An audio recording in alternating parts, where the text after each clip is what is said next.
Hello everyone, in this video we have another trap that can be played as black during the Queen's Gambit, so d4 and d5. So both pieces open up the centre, as you can see here, and black corresponds with these squares here.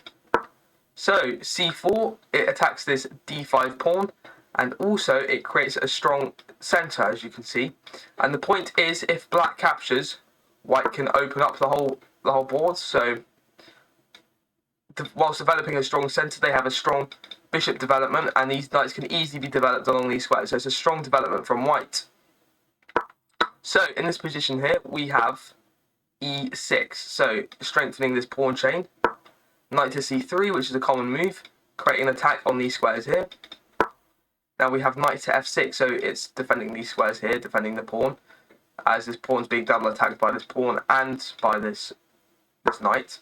So we have bishop to g5, so pinning down this knight. You could challenge this with h6. You could move the other knight over to this square here. Could push the bishop over because this knight is being pinned down to this queen. So we actually have knight b to d7. So even though this bishop is being blocked in by this knight, you've still got the other bishop at the minute, because during this Queen's Gambit, black's light square bishop isn't usually useful. It's usually this one, as it can be placed along this diagonal here. Although you could fianchetto and create a strong queen side with this bishop here. So if we see captures, then the point is we're going to capture with the e pawn, and if knight captures to double attack this pawn, as you can see here, there's a double attack, there's a strong attack on this knight. We're simply going to capture the knight on d5, and you might be wondering, what's going to happen to this queen?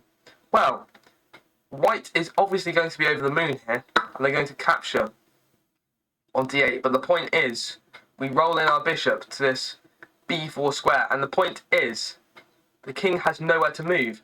The only square that the king has to go to is this one, but this is being held back along this diagonal.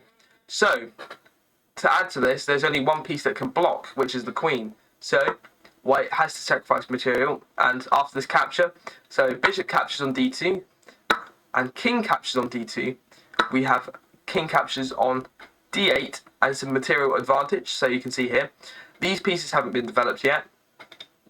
However, these knights are very active in the centre of the board.